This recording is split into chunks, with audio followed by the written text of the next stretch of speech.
Alors, j'ai beaucoup aimé l'enchaînement des choses dans ce que Marc-André nous a présenté.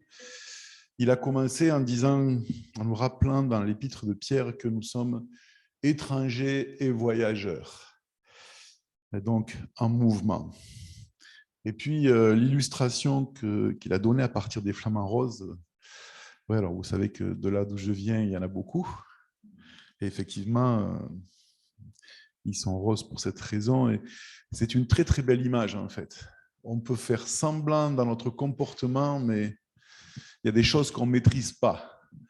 Et puis, le flamant rose pourrait passer ses journées à se dire « je veux être rose, je veux être rose, je veux être rose ». Mais on ne peut pas tricher. C'est ce qui mange qui ressort.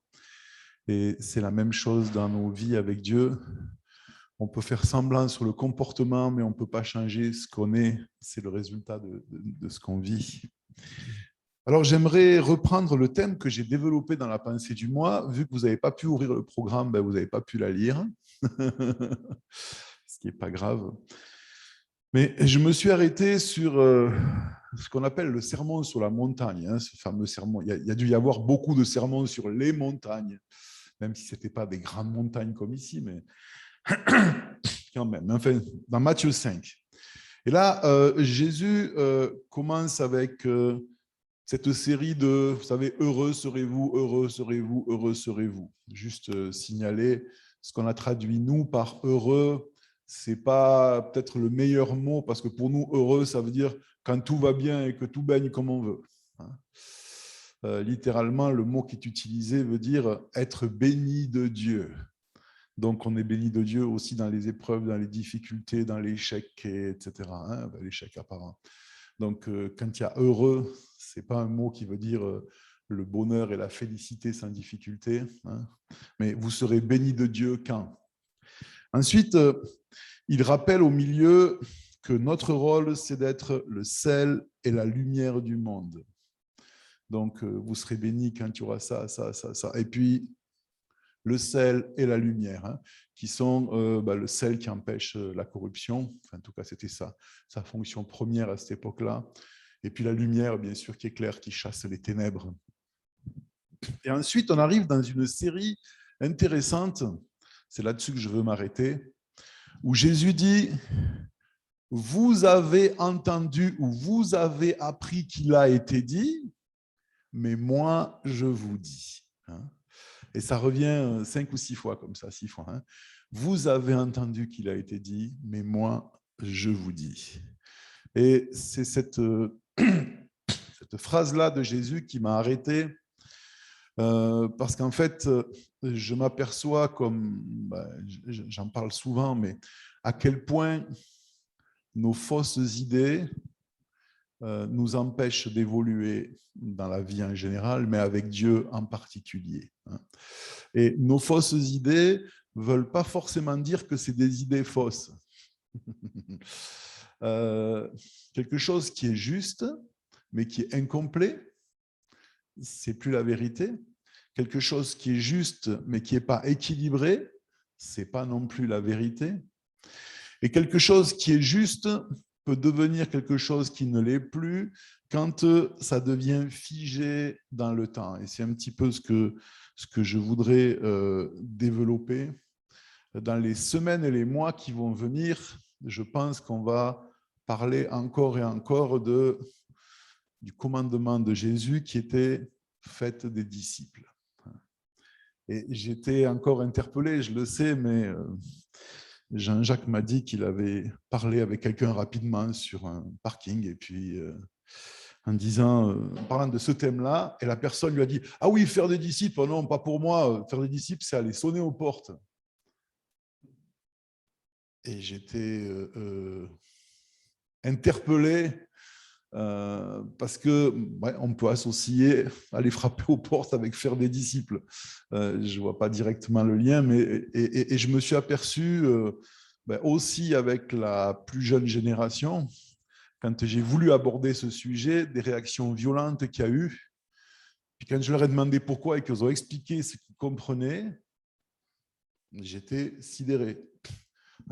On associe des choses qui... Alors peut-être qu'à un certain moment, certains disciples ont été frappés aux portes. Oui, Jésus a envoyé les 70, pas frappés aux portes, mais presque, hein, passer de village en village. Mais voilà, il a fait ça une fois à un moment dans un contexte culturel donné. Donc, je ne veux pas développer aujourd'hui le thème « faire des disciples ». Ça va venir dans les semaines qui viennent et on va le prendre sous beaucoup d'aspects différents. Parce que je lisais un livre où j'apprends rien, mais qui remet des choses ensemble et qui rappelle que Jésus n'a pas dit « faites des églises », il a dit « faites des disciples ». Mais si on fait des disciples, forcément, il y aura une église, parce que l'église fait partie de l'outil pour faire des disciples. Mais la finalité, ce n'est pas d'avoir des églises. Et il dit, si vous essayez de faire une église, que se fait la plupart du temps dans nos cultures, vous aurez une église, mais pas forcément des disciples. Mais si vous faites des disciples, vous aurez forcément une église. L'église étant le rassemblement des disciples du Christ, on est bien d'accord. Et voilà, donc tout ça, je développerai plus tard. Mais ce que je voudrais aujourd'hui, c'est peut-être juste une petite introduction à l'introduction, on va dire, nous préparer à reconsidérer les choses différemment. Et dans la pensée du mois, j'ai écrit cette phrase. Des fois, on écrit quelque chose sans trop. Et quand je l'ai relu, ça m'a fait rire. Putain, c'est moi qui l'ai écrite. Et, et je disais, il est plus facile de faire brouter de l'herbe à un lion que d'amener un être humain à se remettre en question. Et c'est vrai, d'abord pour moi, pour beaucoup de raisons. Alors, bien sûr, la première raison à laquelle on pense, c'est la mauvaise foi. Je sais que j'ai tort, mais je ne veux pas reconnaître que j'ai tort. Ça, ce n'est pas très grave, parce que si je sais que j'ai tort, alors peut-être devant les autres, je ne veux pas reconnaître que j'ai tort, mais au moins, je sais que j'ai tort. Par contre, ce qui est plus difficile, c'est quand je suis réellement convaincu que je sais. Et c'est là où la phrase de Jésus est intéressante, parce qu'il leur dit, vous avez entendu qu'il a été dit, mais moi, je vous dis. Et si on prend les points les uns après les autres, je ne vais pas le faire ce matin, mais je vous encourage à relire Matthieu 5, c'est toujours c'est de la bonne nourriture qui rend nos plumes roses. En fait, qu'est-ce qu'il fait? Il prend un commandement qui vient de Dieu. Par exemple, je prends le premier. Vous avez entendu qu'il a été dit, tu ne commettras pas d'adultère. Mais moi, je vous dis, celui qui regarde une femme pour la convoiter a déjà commis un adultère dans son cœur. Donc, il y avait ce commandement qui avait été donné par Dieu. Donc, c'était juste. Tu ne commettras pas d'adultère. Ce que les gens religieux n'avaient pas compris, ce qu'ils ne comprennent toujours pas aujourd'hui, et ce que je ne comprends pas moi non plus la plupart du temps, Dieu est vivant. Et il est dit dans Jean 6, 36, « Les paroles que je vous ai dites sont esprit et vie. » Alors, lorsque Dieu a donné à Moïse les 10 commandements, c'est un Dieu vivant, oui, qui a gravé dans le marbre, peut-être ce n'était pas du marbre, mais enfin, dans la pierre, des commandements qui étaient là pour diriger son peuple, qui sont devenus d'ailleurs, on va dire, la norme morale des civilisations dans le christianisme pendant longtemps. C'est en train de partir. Mais même si Dieu l'a donné de façon figée, Dieu est vivant et Dieu est esprit et Dieu est vie. Et la difficulté des humains, c'est que lorsqu'on comprend quelque chose à un moment donné dans nos vies, on fait une photo de notre compréhension à ce moment-là, de cette déclaration, de cette chose-là. Et puis, le reste de nos vies, on se promène avec la photo en disant « c'est ça ». Et non, ce n'est pas ça. Ça, c'est la photo de cette chose-là à un moment. Vous savez que le temps est une ligne sans fin. Et une droite, c'est fait de points les uns à côté des autres. Et ce que moi j'appelle être la vérité, c'est un point sur la ligne à un moment. C'est pas que c'était faux, mais c'est que si cette vérité, je la fige et je l'arrête là, et elle est plus vivante, et elle est plus en mouvement, et elle est plus remise en question dans le fonctionnement de la vie, alors c'est plus la vérité. Je prends un autre exemple. Si vous voulez manger les tomates, Et vous prenez votre semence de tomate et vous la plantez. Et quand il y a les 2 premières feuilles qui sortent, vous vous dites « Waouh, c'est une tomate !» Et vous la mettez quelque part où elle ne pousse plus, ou vous la prenez en photo. Et toute votre vie, vous dites « Je sais ce que c'est les tomates, c'est ça !» Ben non, ça, c'est les 2 premières petites feuilles du plant de tomates. Il va falloir qu'il pousse, qu'il grandisse, il va être comme ci, il va être comme ça, il va se développer jusqu'au stade où vous avez la tomate qui elle-même contient des graines qui vont refaire des plants de tomates. Parce qu'avec Dieu, à partir du moment où une chose est figée, c'est plus lui. Alors, elle n'est pas fausse dans le sens où l'information n'est pas fausse. Lorsqu'il a été, là, les gens ont compris tu ne commettras pas d'adultère, ben, c'était correct. Mais ce qu'ils n'ont pas compris, c'est que l'intention de Dieu, qui est vivante, était beaucoup plus loin. Donc, c'est un peu comme, je ne veux pas être trop cru, mais je me rappelle les premières années où j'étais ici, il y a un jeune qui est venu me voir, il avait 17 ans, et puis il me dit, alors je sais que les relations sexuelles hors du mariage, c'est un péché, mais c'est à quel moment que c'est un péché ? Et puis, puisque, alors je ne veux pas rentrer dans les détails, c'était sordide, mais voilà, si on s'arrête 3 cm avant, ce n'est pas un péché, quoi. Et puis, mais ça n'a pas de sens, ta question. Et là, c'est pareil, quoi. Ok, l'adultère, c'est un péché. Alors, je peux le vivre dans ma tête en fantasme tout le temps et je n'ai pas péché. Non, le principe, c'est justement de ne pas avoir ces pensées-là qui m'amènent à l'acte éventuellement. Et on va voir comment, avec la colère, avec toutes ces choses-là, Jésus va sans arrêt dire « Vous avez entendu qu'il a été dit, mais moi, je vous dis. » Et au début de ce passage-là, il dit « Attention, je ne suis pas venu abolir la loi, je suis venu l'accomplir. » Jésus ne leur dit pas « En fait, ce n'est pas grave, commettez des adultères. » Non. Il leur dit, quand mon père a dit « tu ne commettras pas d'adultère », ce qu'il voulait dire, c'est « n'entretiens pas de pensée d'adultère dans ta tête parce que ça va t'amener à l'acte. » Et il remet ça dans un processus de vie. Et en fait, on doit être sans arrêt en train de refaire cette chose-là. J'ai rencontré quelqu'un cette semaine, on a passé 2 heures ensemble, quelqu'un qui passe des moments difficiles dans sa vie. Et il me disait, en fait, ce qui est compliqué, c'est que tout d'un coup, j'ai réalisé, quelqu'un qui n'a pas tout à fait 40 ans, qu'il n'y a plus de safe place dans ma vie. Et j'ai dit, c'est une bonne chose. Puis il était choqué parce qu'il me dit, comment ça, c'est une bonne chose? Mais oui, on doit arriver à ce point-là.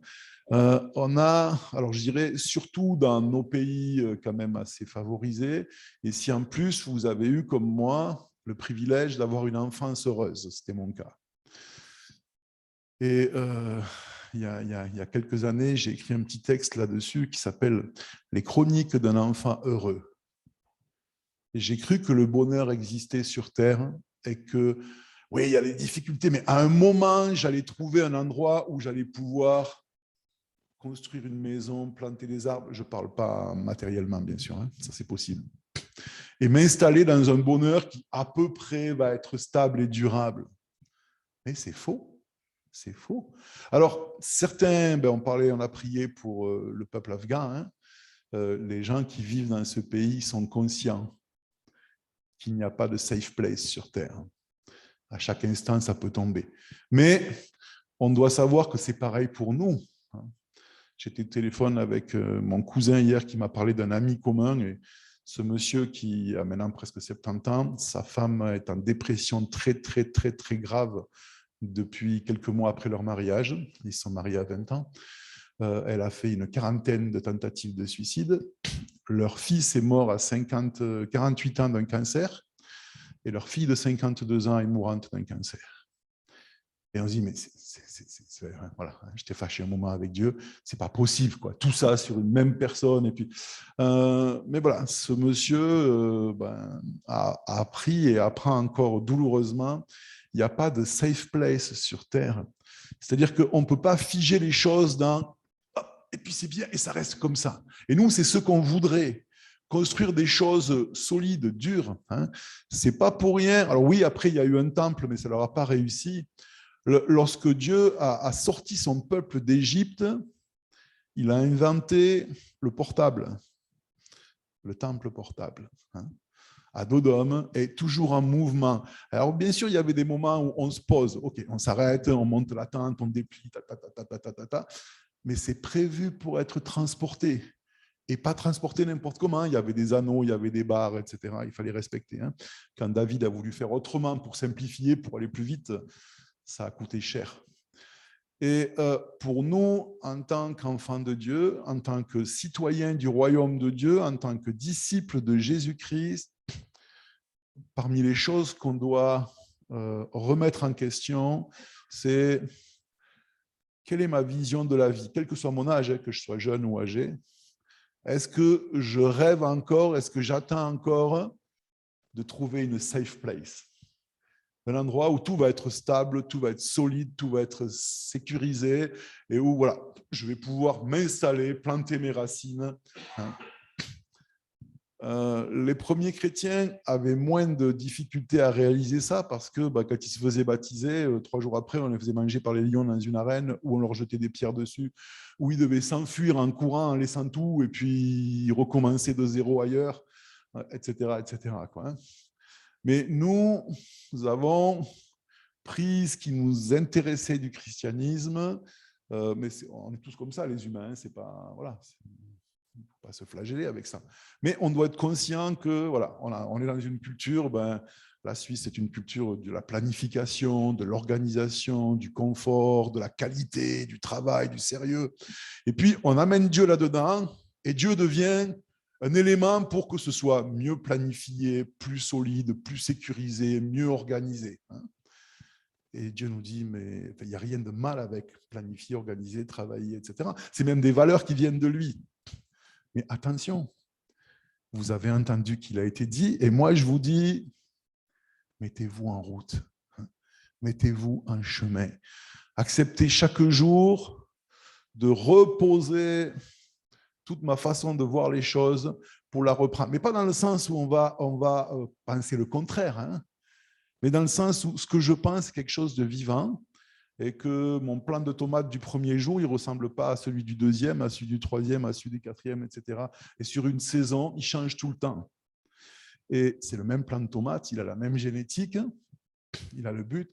Et c'est pour ça que dans ce sermon sur la montagne, le premier parti avec les heureux, heureux, heureux, c'est Jésus qui nous montre le produit fini, il nous montre la tomate. Vous voyez ce que vous aurez à la fin ? C'est comme si, voilà, la photo qu'on a vue du flamant rose, vous voyez, si vous mangez, vous serez de cette couleur-là.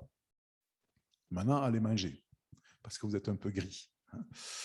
Et c'est jamais acquis. Un flamant rose qui est rose, comme ça a été dit, il suffit de 2-3 semaines où il mange autre chose que ces petites crevettes qui ont ce pigment rose, et il redevient gris. Il n'est pas rose parce qu'il est rose. Et c'est pareil pour nous en tant que croyants. La question que Jésus pose à ses disciples, et j'ai parlé de ça récemment, et vous, qui dites-vous que je suis? Mais c'est une question qu'on doit se poser tous les jours.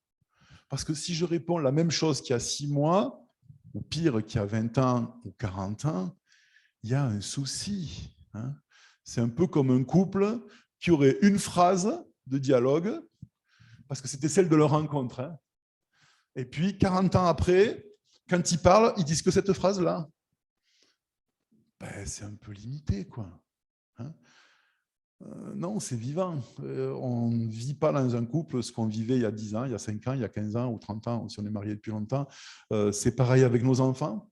Nos enfants, ils étaient petits, puis ils sont moins petits, puis ils sont grands, puis même ils sont vieux. Et on ne les traite pas parfait. La vie est toujours en évolution.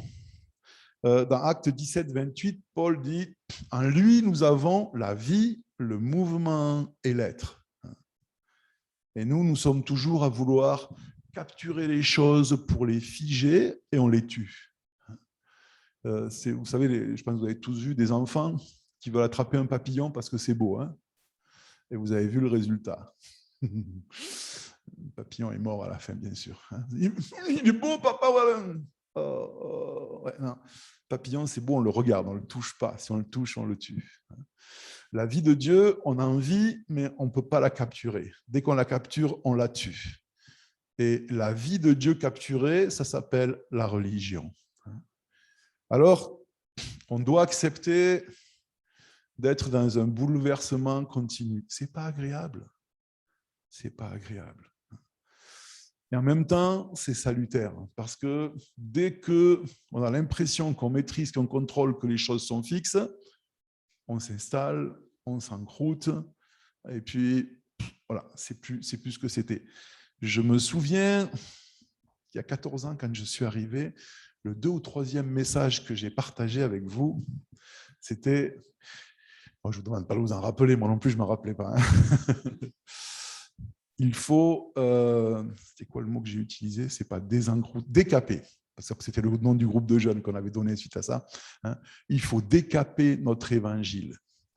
Et l'image que j'avais prise, c'est parce que ça, quand j'étais jeune, je faisais un peu de plongée. Vous savez, quand vous allez sous l'eau et vous trouvez un truc, évidemment, c'est un corps étranger à la mer, hein, mais vous ne savez pas ce que c'est. Tellement qu'il y a des trucs qui se sont collés dessus. Là. Il y a des coquillages, il y a du calcaire. Vous le sortez, et si vous le décapez dessous, c'est une encre ou c'est je ne sais pas quoi. Hein, mais ça a pris une forme complètement différente parce que ça s'est incrusté dessus et puis ça s'est rajouté.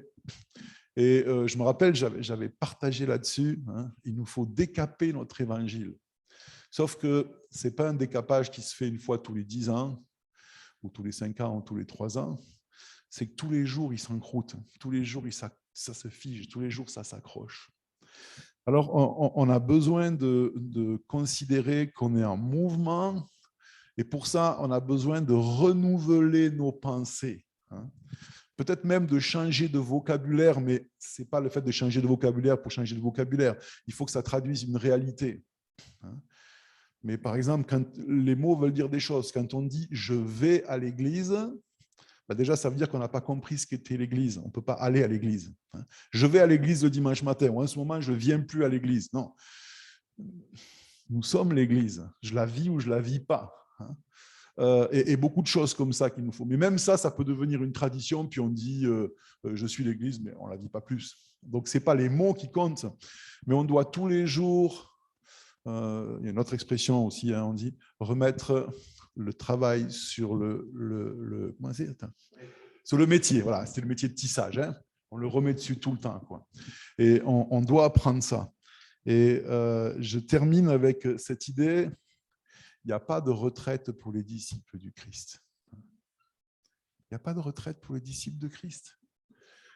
Une des choses qui m'a... Dans chaque pays, il y a des bons points et des mauvais points culturellement. Hein.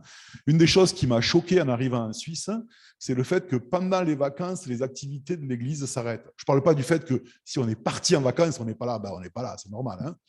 Mais cette idée que pendant les vacances, on arrête les activités d'une Église. Pour quelle raison? Vous arrêtez de manger en vacances, vous arrêtez de boire, vous arrêtez de vivre avec votre femme, vous arrêtez de parler à vos enfants. Enfin, ça n'a pas de sens. Et ben, la France a des mauvais côtés, mais en tout cas, dans le sud d'où je viens, les vacances, c'est le moment où on vit le plus l'Église parce qu'enfin, on a du temps. Comme en général, on n'a pas d'argent pour partir en vacances, on est libre sur place et là, on se voit tous les jours, on fait des choses ensemble. Alors, encore une fois, il n'y a vraiment rien de mal, surtout dans un système où on travaille énormément comme ici. Partir en vacances, se reposer, c'est super, j'ai appris à le faire, j'apprécie. Mais il n'y a pas de retraite pour les disciples de Christ. Alors oui, qu'on arrête de faire certaines choses parce qu'on n'a plus l'âge, parce qu'on a passé à quelqu'un d'autre, parce qu'on fait autrement, parce qu'on fait différemment. Je ne suis pas en train de dire qu'il faut que les gens restent jusqu'à 95 ans dans un conseil et puis empêchent les choses d'évoluer. Ce n'est pas ça. Mais moi, en tant que disciple du Christ, il n'y a pas de retraite. Il y a le passage jusqu'à la vie d'après, point à la ligne. Et c'est quelque chose qui est important. Et je vous encourage à réfléchir à ces choses-là et à aller devant Christ en lui disant, ben ouais, je veux bien que tu m'aides à me remettre en question, surtout. Mais pas dans le sens où tout d'un coup, il y a 4 personnes dans la Trinité, la Bible est plus vraie, et puis on ne sait pas si Jésus est ressuscité. Non, tout ce que je crois, c'est vrai, mais c'est figé à un moment dans ma vie. Et comment Dieu peut le remettre en mouvement pour que ça continue d'évoluer et d'aller de l'avant. Et c'est quelque chose qui va être magnifique. Et on doit, je pense, chacun trouver la façon de le vivre et de le faire. Moi, je vis avec des images et je sais que chaque fois que je me fais reprendre par Dieu, c'est-à-dire très souvent, parce que j'ai tendance à vouloir m'arrêter quelque part. Hein. Et mon image à moi, c'est, ben, je sors, je prends juste mon petit sac, je le mets sur mon dos. Dedans, il y a un livre, un canif, un cahier, un stylo, et puis je pars. Et je reprends la route tout seul, sans savoir. Hein. Parce que c'est, en fait, quand j'étais jeune, c'est ce que j'aimais faire, partir en stop avec un petit sac sans savoir où j'allais, sans argent, sans rien, et puis voir combien de temps je pouvais aller le plus loin possible comme ça. Hein. Et c'était intéressant parce que je ne savais pas où j'allais, je savais pas, j'avais juste un tout petit sac, et puis on verrait après, quoi. Et en fait, Dieu veut qu'on vive comme ça, étrangers et voyageurs de passage sur cette terre. Hein. Pour ceux qui, je l'ai fait écouter à Jean-Jacques et Dora, je termine réellement avec ça.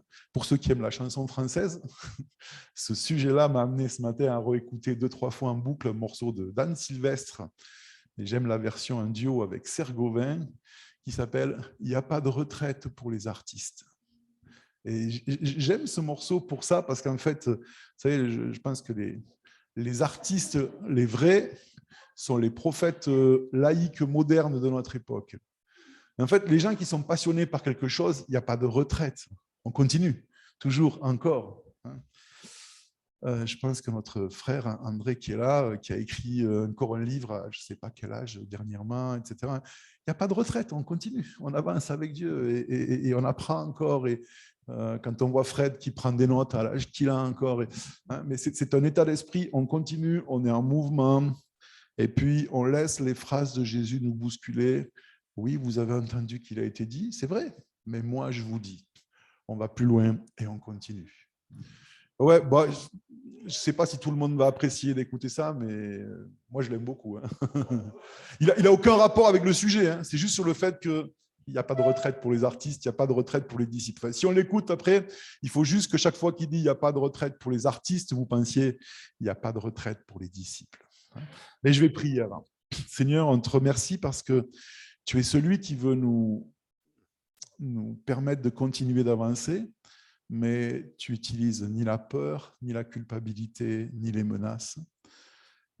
Tu veux que ce soit ta vie, ton esprit, ton amour qui nous remette toujours en mouvement, qui nous assouplit, qui nous rend capables à nouveau de marcher, de reprendre notre sac, de reprendre la route avec toi et d'accepter qu'il n'y a pas de safe place sur cette terre, si ce n'est en toi, dans un petit moment de parenthèse éternelle durant notre marche. Alors, grave ces choses en nous, et en même temps, les grave pas trop parce qu'il va falloir les réécrire et puis qu'on puisse continuer de s'encourager les uns les autres pour vivre cette vie de disciples et vivre le corps de Christ, l'Église, la vraie, ensemble, sachant qu'on est en mouvement, en route pour te rejoindre et en même temps, tu es déjà avec nous.